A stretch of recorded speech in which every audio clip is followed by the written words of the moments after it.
pendidikan kita masih stagnan, literasi numerasi kita masih di bawah rata-rata dunia internasional. Nah, itu tidak berkembang. Kapan pendidikan kita ini pernah memenuhi kebutuhan industri? Justru selama ini masalahnya mismatch.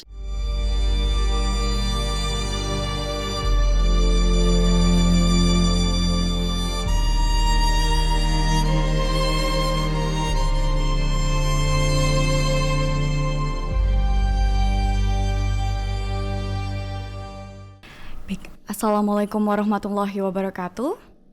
Kembali lagi di program Infokus spesial Bincang Interaktif bersama saya Wirda Fitri Hadiati. Belakangan ini pendidikan semakin lekat dengan kebutuhan industri. Pemerintah terus mendorong konsep link and match dalam sistem pendidikan. Sekolah dan perguruan tinggi diharapkan dapat mencetak lulusan yang siap dengan pasar industri. Hal ini juga salah satunya disebutkan di program pengembangan sumber daya nasional 2026 oleh Kementerian Koordinator Bidang Ekonomi hingga penyesuaian kurikulum perkuliahan yang semakin menjurus untuk kebutuhan pasar. Sepertinya pendidikan mulai mengalami perubahan arah fungsinya. Padahal sebagaimana yang disebutkan pada Undang-Undang Dasar Pasal 3 Nomor 20 Tahun 2003 disebutkan pendidikan nasional itu berfungsi untuk menciptakan manusia yang berilmu, kreatif, mandiri, dan bertanggung jawab. Lantas DNK People, kira-kira kita penasaran gak sih sebenarnya mau dibawa kemana arah pendidikan kita saat ini? Dan hari ini saya sudah bersama dengan pakar dan prediksi pendidikannya Bu Ina Lim yang mana nanti kita akan membahas isu ini bersama-sama. Selamat pagi Bu Ina. Selamat pagi Mbak Wirda. Iya, bagaimana kabarnya hari ini Bu? Sehat. Alhamdulillah, semoga Ibu selalu diberikan kesehatan oleh Tuhan Yang Maha Esa. Amin. Kalau misalkan saya lihat juga nih dari track record World Population Review 2026, maksud saya, itu mengatakan bahwasanya pendidikan Indonesia nih masih ada di tingkat menengah ke bawah ya Bu. Nah, jadi sebenarnya kalau semakin kita lihat di sini pemerintah semakin lama makin menyiapkan pendidikan ini untuk jenjang karir. Jadi sebenarnya fungsi pendidikan ini nih di negara kita nih sedang mengalami penyesuaian atau sebenarnya ini tuh sebenarnya udah tepat Bu atau bagaimana menurut? Bahwa memang menurut undang-undang pendidikan kita itu harusnya membentuk anak, salah satunya tadi disebut harus mandiri. Nah, mandiri itu kan termasuk mandiri secara finansial gitu ya. Jadi harus mampu survive atau hidup bertahan gitu di era zaman apapun. Jadi harus mampu beradaptasi juga gitu ya. Memang berdasarkan berbagai data tadi yang disebut itu hanya salah satu, bahwa pendidikan kita itu memang rankingnya masih rendah. Sedangkan kalau dari data PISA juga itu lebih melihat time frame panjang 20 tahun itu pendidikan kita masih stagnan, literasi numerasi kita masih di bawah rata-rata dunia internasional. Nah, itu tidak berkembang.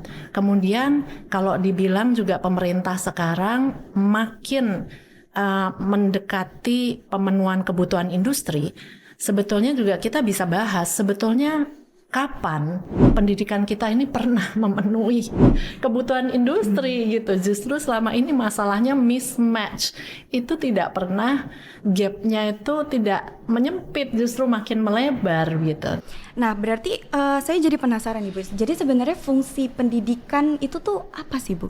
Yang pertama itu menyiapkan anak-anak menjadi manusia pembelajar. Kalau ada sesuatu yang baru seperti saya udah generasi tua pun ada AI, mau nggak mau kan saya juga harus belajar. Kalau enggak kan memang saya ketinggalan. Yang kedua, tapi juga menyiapkan anak-anak untuk bisa survive.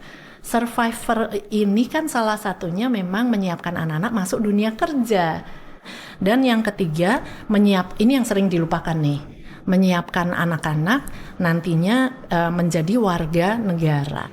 Nah, jadi ini tiga ini harusnya tujuan pendidikan, ukuran kita sudah sukses atau enggak, itu kalau tiga-tiganya sudah terbentuk, jangan salah satu gitu. Jadi kita kebiasaan berpikir biner ya, one or the other. Akibatnya yang terjadi akademisi dan praktisi itu memang suka bertabrakan. Tidak, padahal seharusnya bisa berkolaborasi, bukan ditabrakkan gitu ya. Oke Bu, berarti tadi yang saya tangkap nih dari pernyataan Bu Ina, salah satu fungsinya itu kan memang menyiapkan anak-anak juga untuk masuk ke dalam dunia kerja nih. Oh, jadi apakah benar ada prodi-prodi yang tidak relevan dengan industri kerja, lalu apakah itu membuat kita menutup salah satu hak kita untuk belajar prodi yang sebenarnya kita inginkan pelajari, tapi ternyata tidak sesuai dengan industri pekerjaan gitu. Ya, sebetulnya pada prinsipnya prodi itu harus terus mau beradaptasi dengan perubahan, bukan berarti dihapus, ditutup gitu. Ada jurusan di luar negeri itu ada lebih dari 1.800 jurusan. Di kita ini selama ini lambat sekali berkembang ya, jurusannya itu mulu, tidak beradaptasi. Nah, ini yang dari awal menurut saya sudah salah kaprah dan harus di-redefine ulang. Tapi yang diutamakan adalah mempelajari pedagoginya begitu. Jadi mempelajari metode pembelajaran. Jadi ini yang kita jangan buru-buru reaktif. Nah, jadi ini masih menjadi PR. Jadi sekali lagi jangan mudah tergiring narasi.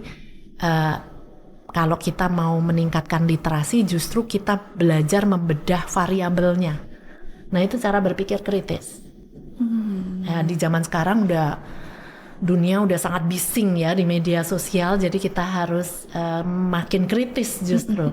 Oke Bu, berarti kita tadi sama-sama sepakat bahwa memang pendidikan itu harus mengalami penyesuaian juga ya Bu? Penyesuaian. Kira-kira ada nggak sih Bu prinsip-prinsip pendidikan yang harus kita jaga sebagai negara gitu Bu, untuk mendidik calon-calon cikal bakal penerus generasi bangsa Bu?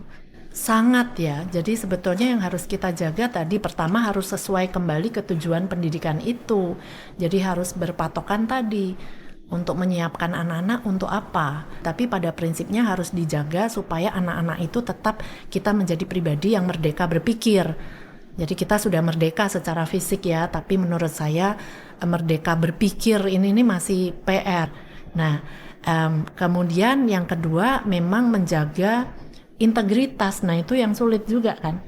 Nah, karena sebetulnya ini berkaitan juga, kalau kita berintegritas kita tidak mudah dijajah pikirannya. Ya, jadi manusia merdeka berpikir dan juga berintegritas, tapi juga menurut saya tetap harus relevan dengan zaman sih. Oke, berarti prinsipnya kita harus menjaga kemerdekaan berpikir penerus generasi bangsa ya Bu. Sebenarnya prinsip pendidikan ini tuh bergeser nggak sih Bu sejak dulu, atau sebenarnya Ibu menilai bahwa negara masih menjaga prinsip-prinsip ini Bu? Negara belum berhasil menjaga prinsip ini ya. Nyatanya korupsi masih marak gitu ya. Jadi memang menyiapkan anak-anak menjadi warga negara ini bukan bergeser, belum pernah gitu berhasil. Padahal sekarang ini industri 4.0 ini berpikir kritis itu menjadi makin relevan dengan zaman karena menuntut kemampuan berinovasi. Tidak asal nurut AI, jadi itu nggak merdeka berpikir. Kalau kita hanya nanya AI, ini udah pasti bener nih gitu. Nggak merdeka, kita dikendalikan pikirannya oleh AI. Nah, untuk itu kan memang harus mampu berpikir kritis. Berpikir kritis itu mempertanyakan, mengajukan pertanyaan. Ujian nasional, anak-anak dilatih menjawab. Dan hanya ada tadi selalu satu jawaban benar. Nah itu, diajak berubah. Bahwa ini project base yang dinilai kalau dari project itu bukan hanya menjawab jawaban yang benar. Setelah selesai project anak-anak diminta presentasi, tapi dari situ mereka belajar refleksi, menerima perbedaan dan bisa berargumentasi, bukan pokoknya saya benar, pokoknya kamu yang salah, kan tidak. Nah, jadi dari situ sebetulnya project based learning ini skill yang kecakapan yang didapat itu lebih sejalan dengan kebutuhan tadi industri tapi 4.0. Tapi resistensinya bisa dilihat luar biasa tantangannya. Ya sampai akhirnya ya sekarang dikriminalisasi. Jadi tantangannya luar biasa. Justru kita nggak mau bergeser. Jadi sekarang dikembalikan lagi dengan format yang sedikit berbeda, TKA namanya diganti, tapi jadi drilling lagi industri nilai kembali. Jadi anak-anak fokus di mengerjakan soal demi untuk ujian. Nah, ini yang menurut saya kita mau mengajak bergeser tapi tidak mau bergeser justru. Oke nih Bu, saya jadi penasaran juga nih Bu. Tadi kita sempat udah mention tentang sebenarnya negara belum berhasil lah Bu untuk memerdekakan pikiran kita sebagai siswa gitu. Nah jadi sebenarnya saya jadi penasaran sebenarnya bagaimana sih harusnya negara itu melihat siswa gitu? Sebetulnya negara harus melihat siswa bukan sebagai komoditas untuk kepentingan negara tadi ya. Masalahnya yang terjadi di lapangan begitu ya. Siswa dan mahasiswa ini dijadikan komoditas. Makanya di buku saya ini sebetulnya saya persembahkan untuk siswa. Di sini halaman pertama saya tulis buku ini saya persembahkan untuk para siswa dan mahasiswa Indonesia yang masa depannya sering diputuskan oleh kebijakan yang lahir dari kepentingan, bukan dari kebutuhan mereka.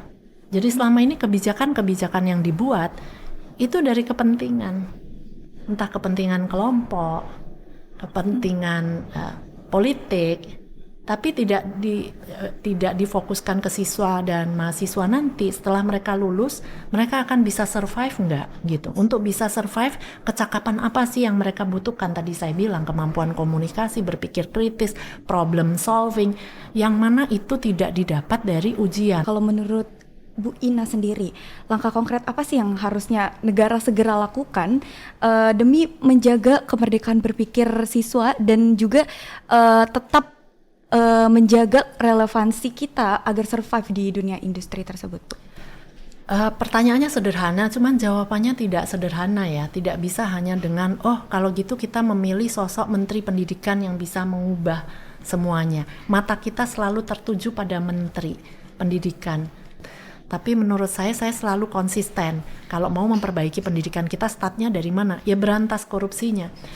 Jadi kalau angkanya kecil, tapi dana BOS itu dikorupsi se-Indonesia, masing-masing katakanlah 9 juta, kalikan berapa juta pelaku se-Indonesia, bunyinya juga miliar dan triliun. Nah itu pendidikan yang sesungguhnya, pendidikan karakter itu lewat panutan. Oke, Bu Ina, mungkin dari tadi kita sudah diskusi yang sangat seru nih pembahasannya juga.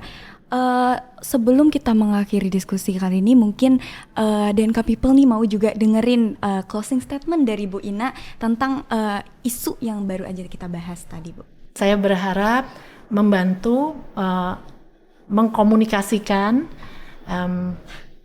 tujuan pendidikan kita supaya kita berani menyuarakan kebenaran, punya nyali untuk menyuarakan, merdeka berpikir, integritas juga, integritas mungkin duluan nomor 1 ya. Integritas, merdeka berpikir, dan juga tetap menjaga relevansi dengan zaman.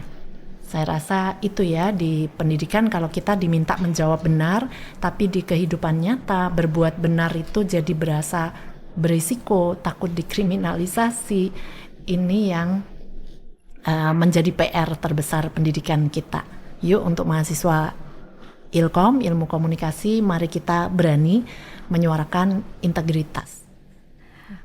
Oke, baik Bu Ina. Terima kasih Bu Ina atas statement-statementnya dan masukan-masukannya yang sangat membantu kita dalam merubah pikiran untuk kita bisa lebih kritis lagi dalam merespon suatu isu nih.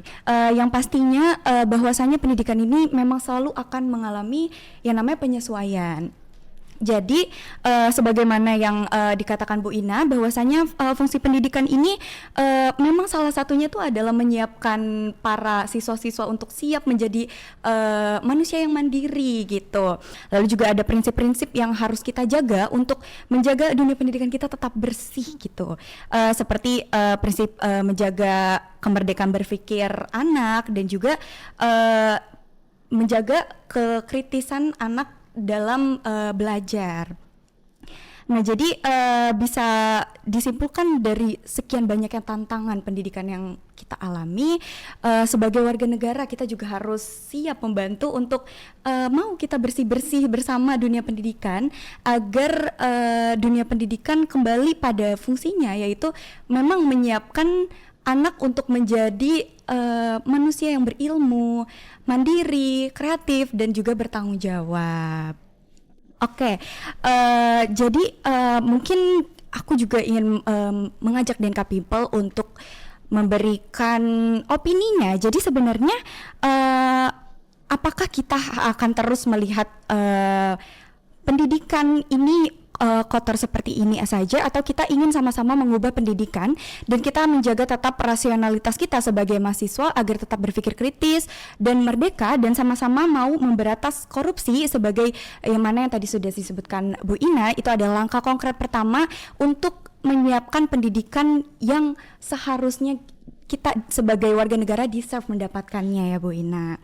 Oke, baik, karena kita sudah sampai di penghujung bincang interaktif kita kali ini, saya dan Bu Ina juga sudah selesai melakukan perbincangannya. Dan terima kasih juga untuk para DNK People yang sudah menonton bincang interaktif ini hingga selesai. Sampai jumpa saya ucapkan.